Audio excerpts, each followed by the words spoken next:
Assalamualaikum warahmatullahi wabarakatuh. Halo semua. Kali ini kita bertemu dalam pembelajaran geografi lagi dalam materi potensi dan pengelolaan sumber daya kelautan Indonesia. Sebagaimana kita tahu kalau Indonesia itu negara kepulauan terbesar di dunia ya, dengan garis pantai yang panjang serta kekayaan lautnya yang sangat melimpah. Nah, oleh sebab itu, dengan banyaknya kekayaan laut, alangkah baiknya kalau kita gunakan sebaik-baiknya. Dan dalam materi ini, kita akan mempelajari apa saja potensi yang ada di laut kita. Nah, Laut Indonesia ini kan menjadi habitat bagi banyak spesies makhluk hidup, mulai dari ikan, moluska, krustasea. Ya, jadi tempat tinggal bagi makhluk hidup yang ada di laut. Nah, hasil perikanan ini ada banyak jenisnya. Misal dibuat untuk konsumsi sehari-hari atau digunakan untuk hiasan atau bisa juga hasil sampingannya cangkang dan rumput laut nanti diolah kembali. Untuk contoh-contoh ikan, ini sendiri ada banyak, karena di laut ini banyak ribuan spesies ikan. Ada dari ikan yang dikonsumsi, ikan hias, ya. Contohnya ikan tuna, ikan kakap, ikan tenggiri, dan ikan kerapu. Nah, ikan-ikan laut ini nanti jadi komoditas utama di industri perikanan yang nanti dikonsumsi domestik ya di dalam Indonesia sendiri maupun nanti jadi hasil ekspor dijual ke luar negeri. Nah, ikan-ikan ini ekosistemnya tinggalnya di terumbu karang dan padang lamun. Jadi biasanya ikan habitatnya di sana. Kemudian untuk moluska. Moluska ini hewan yang bertubuh lunak ya. Contohnya cumi-cumi, kerang, gurita. Nah, itu bagian tubuhnya lunak. Dan si moluska ini punya nilai ekonomi tinggi. Kayak kerang mutiara, cumi-cumi ini nanti kan dikonsumsi, bisa dikonsumsi. Moluska ini di mana ditemukannya? Di terumbu karang, di muara sama zona intertidal juga ada. Nah, moluska ini juga sebagai bahan yang berpotensi untuk industri perhiasan seperti mutiara. Untuk krustasea ini kan hewan yang tubuhnya ini kerangka luarnya keras. Kemudian ada segmen-segmennya dan biasanya kakinya itu bercapit dan bergerigi. Contohnya kepiting, lobster, dan udang. Biasanya yang kita kenal ini ada kepiting rajungan, ada lobster batu, dan krustasea ini juga memiliki nilai ekonomi tinggi karena sebagai bahan baku untuk kuliner laut. Bisa dijual di daerah domestik di Indonesia sendiri ataupun jadi hasil ekspor. Kemudian rumput laut ini jenis-jenisnya ada banyak, ada rumput laut merah, ada rumput laut coklat, dan ada rumput laut hijau. Rumput laut itu bisa dipakai sebagai bahan makanan, sebagai bahan untuk pembuatan kosmetik dan juga farmasi atau obat. Nah, rumput ini juga berfungsi sebagai tempat tinggal banyak spesies laut. Sehingga secara tidak langsung rumput laut ini menjaga kesehatan ekosistem laut.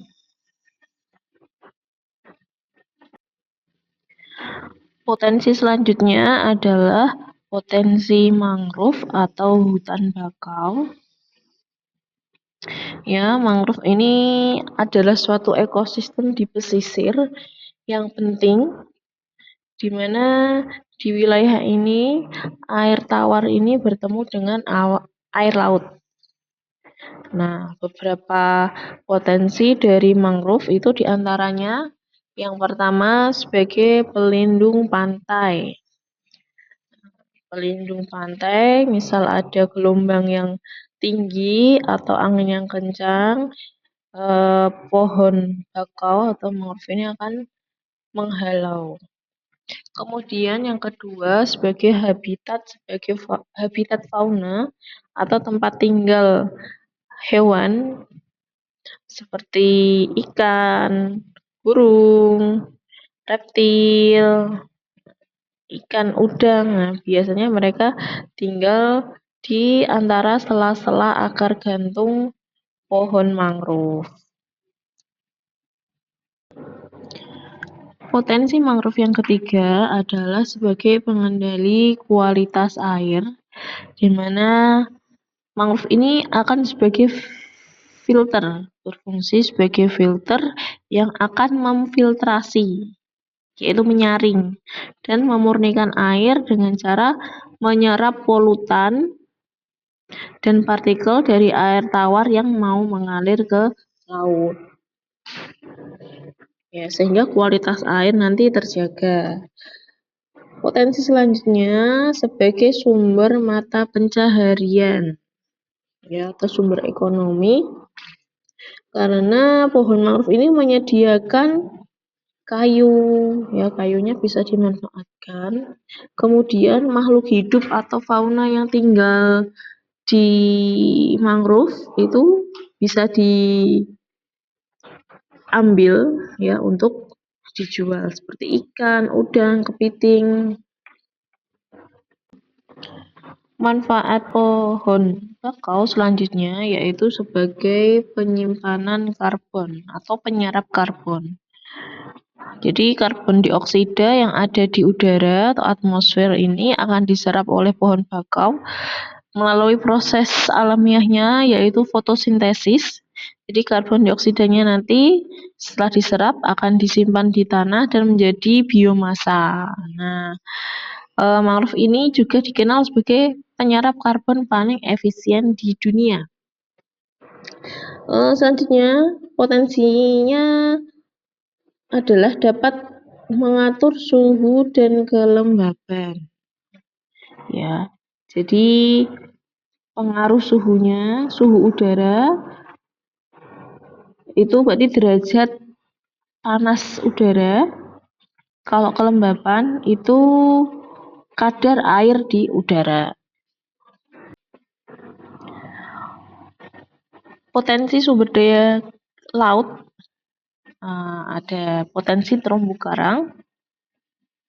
Terumbu karang ini salah satu ekosistem di laut yang paling kaya dan produktif di dunia, terutama di perairan tropis dan subtropis. Nah, potensi dari terumbu karang ini bisa sebagai keanekaragaman hayati. Ya, di mana terumbu karang ini sebagai habitat berbagai macam makhluk hidup, ya. Jadi spesies ikan, moluska, krustasea, invertebrata, semuanya banyak yang tinggal dan berkembang biak di terumbu karang. Yang kedua, potensinya sebagai sumber daya perikanan. Ya, karena terumbu karang ini sebagai penyedia tempat berkembang biak atau rumah, ya. Tempat berkembang biak dan makanan bagi banyak spesies ikan seperti ikan tuna, ikan kerapu, ikan karang. Potensi selanjutnya sebagai perlindungan pesisir, ya, karena daerah pesisir ini biasanya banyak gelombang air laut sehingga si terumbu karang ini bisa bermanfaat sebagai penahan gelombang atau bisa juga mengurangi energi gelombang sebelum mencapai pantai. Sehingga pantainya tidak banyak mengalami erosi karena sebelumnya sudah ditahan oleh terumbu karang. Kemudian yang terakhir sebagai pariwisata dan rekreasi. Ya, karena terumbu karang ini terlihat sangat cantik ya, sehingga menjadi daya tarik utama dalam ekowisata, misal snorkeling, diving, sama tur kapal juga ada. Ya, apalagi kalau lautnya jernih, ini biasanya wisatawan bisa melihat terumbu karang tanpa harus menyelam. Nah, biasanya daerah wisata yang seperti ini sangat menarik wisatawan, terutama wisatawan mancanegara.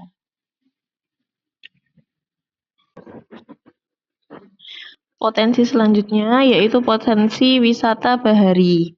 Wisata bahari ini sangat besar dan bervariasi, apalagi di Indonesia ini sebagai negara kepulauan yang garis pantainya panjang dan ekosistem lautnya ini sangat kaya. Nah, potensi wisata bahari ini banyak macamnya. Salah satunya keanekaragaman terumbu karang, seperti terumbu karang yang ada di Raja Ampat, di Pulau Komodo, di Pantai Bunaken. Itu keindahan bawah lautnya sangat menakjubkan dengan keanekaragaman spesies ikan, moluska, dan karang.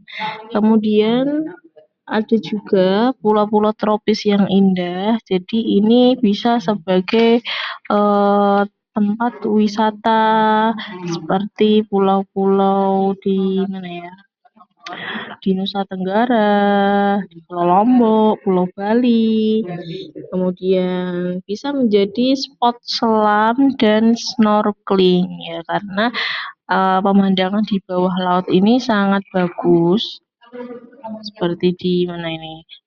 Bali, Lombok, sama Wakatobi, sehingga pengunjung dari seluruh dunia ini tertarik mengunjungi Pulau Indonesia untuk mengeksplorasi kehidupan laut.